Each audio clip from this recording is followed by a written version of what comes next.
Welcome to the Geostrategic Podcast. Welcome to the deep dive. Today we're looking at some really fascinating source material, all centered on the B-2 Spirit bomber. Now, when people picture the B-2, they usually think stealth, right? Like unmistakable flying wing shape built to slip past radar. Yeah, that's certainly the most visible feature, the low observability. But what's truly, revolutionary about the B-2, maybe even more than the stealth, is its endurance. Its ability to just keep flying nonstop for incredible amounts of time. Okay. And that capability, that sustained global reach, that's what really starts to change how we define modern conflict. That's a pretty bold statement. So our mission for this deep dive is to really get into how the B-2's range, coupled with, frankly, the sheer willpower of its two-person crew, is reshaping global strategy. Exactly. Because, as the sources make clear, this single aircraft gives the U.S. Air Force something no one else has: the power to launch a global strike with a staffed platform starting right from home soil and coming back. No forward bases needed. Precisely.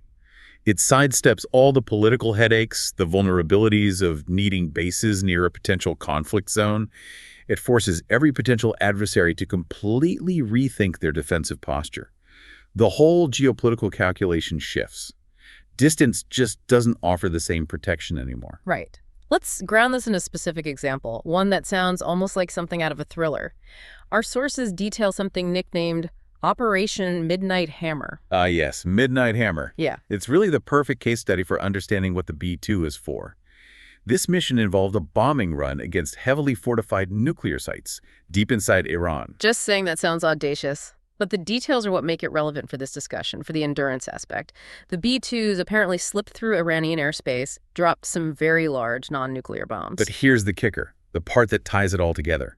The entire mission launched from and returned to Whiteman Air Force Base in Missouri. In Missouri to Iran and back. Yep, a single, non-stop flight lasting 37 hours.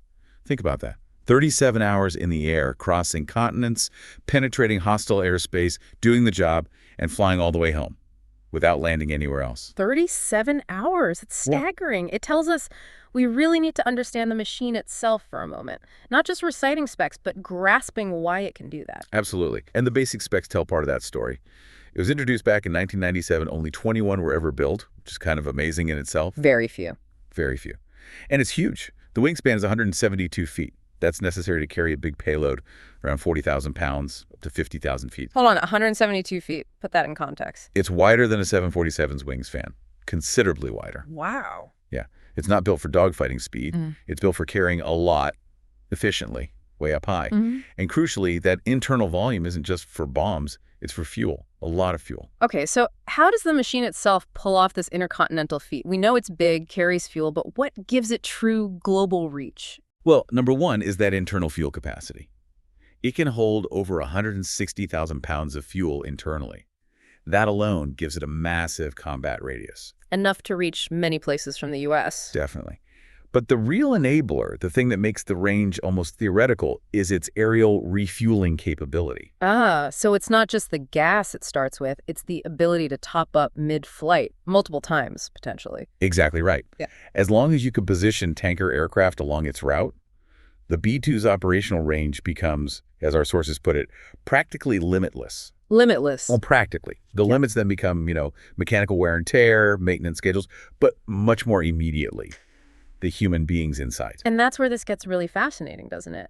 If the plane can theoretically keep going, the bottleneck isn't the technology anymore. It's the crew. The machine has outstripped the human capacity to operate it continuously. Yeah. The two pilots, they become the limiting factor on these ultra-long duration missions. Which must have been factored into the design, right? Unlike, say, a fighter jet cockpit, which is purely functional, built for maybe a few hours. Absolutely. The B-2 was conceived from the ground up with human endurance in mind. They knew these missions could stretch beyond 40 hours. So you're talking about creating an environment where people can stay alert, functional, for almost 2 days straight. What does that actually look like inside? What accommodations are there? It's more than just a cockpit. Some descriptions make it sound almost like a tiny flying RV. Just behind the two main pilot seats, there's a compartment. It's not huge, but it's surprisingly roomy compared to other military aircraft. And that space is critical for rotation. One pilot flies while the other rests. That's essential to maintain focus over such long periods. But rest in an aircraft sounds, well, difficult. Are they just nodding off in a chair? No, much better than that. The designers knew real rest was needed, so there's actually a small bunk, a flat surface where one pilot can properly lie down and sleep. A bunk bed on a stealth bomber. Pretty much. And maybe just as important, there's enough space to stand up fully, to stretch, maybe do some light exercises. Just getting upright helps with circulation and fighting fatigue on those marathon flights. I can imagine. Being stuck sitting for 37 hours would be brutal. And I bet personal items become really important too, little comforts. Oh, definitely. The sources mention significant storage space for personal gear. Things like pillows, blankets, whatever makes the bunk feel a bit less like, well, a military aircraft. Also, specific snacks, comfort food, books, music players, anything to break the monotony. Creature comforts. And coffee, lots of good instant coffee apparently. It's those little rituals, that bit of normalcy that helps sustain them. So these seemingly small things, a bunk, space to stand, they essentially transform the cockpit into a temporarily habitable space. But what about the absolute basics? Food, hygiene. Critical. You can't expect peak performance for 37 hours without addressing basic human needs. So they have facilities to heat up prepackaged meals, usually a small convection oven or similar. Hot food makes a difference. Huge difference for morale. And they have hot water dispenser for all that coffee, tea, whatever. Okay, but there's always the one question with long flights. The bathroom situation. Yes. And this might sound mundane, but it's arguably one of the most critical design features for enabling these long missions. Unlike a fighter pilot, B-2 crews have access to a basic but functional lavatory. A toilet. Essentially, yes. A privacy curtain, a simple setup. Without that, those 37-hour missions just wouldn't be feasible from a purely physiological standpoint. It's that fundamental. So summing up this part, the machine can fly almost indefinitely with refueling, and the inside is designed to be livable, just about for maybe 40-plus hours. But livable doesn't mean easy. The strategic payoff comes at a significant human cost for those two pilots. Absolutely. That's the core tension. Despite the bunk, the coffee, the ability to stretch, the crew is under immense physical and psychological strain. Physically, you're talking about just relentless fatigue setting in, dry eyes from the recycled air, muscle stiffness, the constant vibration and background noise for nearly 2 days. And that's before you get to the psychological side. Their sleep schedules are completely shattered, short bursts of sleep, maybe, then jolting awake, needing to be instantly alert for refueling or systems checks. Billions of dollars of aircraft, potentially critical mission parameters, waking up to that. Exactly. And between those moments of high stress, hours and hours of near silence, isolation, just staring out at clouds or darkness, incredible monotony punctuated by extreme responsibility. And then, out of that monotony, they might need to execute the mission's core task: target acquisition, weapons release, making perfect decisions, potentially deploying nuclear weapons based purely on instruments under extreme fatigue. The mental load is just enormous. It is.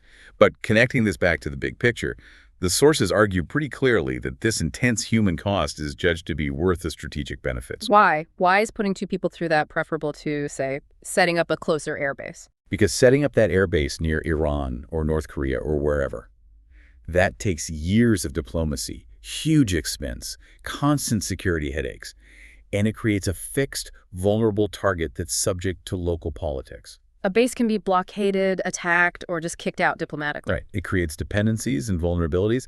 The B-2, because of its endurance and the crew's ability to handle these marathon flights, neatly sidesteps all of that. It can strike globally almost immediately, with no prior diplomatic entanglement needed for basing rights. That's the strategic revolution. It allows the U.S. to project stealthy power from its own soil, making it far less vulnerable to political pressure or local attacks near the target zone. It's flexible, it's asymmetric. It tells adversaries, essentially, nowhere is truly safe anytime without warning. So the B-2 isn't just an advanced plane, it's a strategic system where human endurance, enabled by those cockpit amenities, becomes the key ingredient. It changes the rules by making geography less relevant. And that leaves us, and you listening, with a really interesting question to ponder. When the ability of just two pilots, supported by a bunk, a coffee maker, and a toilet, can project decisive power anywhere on Earth, what does that really mean for the value of traditional alliances, forward bases, and the whole idea of strategic distance? Does proximity even matter in the same way anymore? A provocative thought indeed. That was our deep dive into the B-2 Spirit and the human factor behind its incredible reach. Thanks for joining us, and we hope you'll explore more deep dives with us again soon. If you found this discussion valuable, please like, share, and subscribe to the Geostrategic Podcast for more in-depth analysis on topics that shape our world. Stay informed, stay ahead, and stay tuned for the next episode.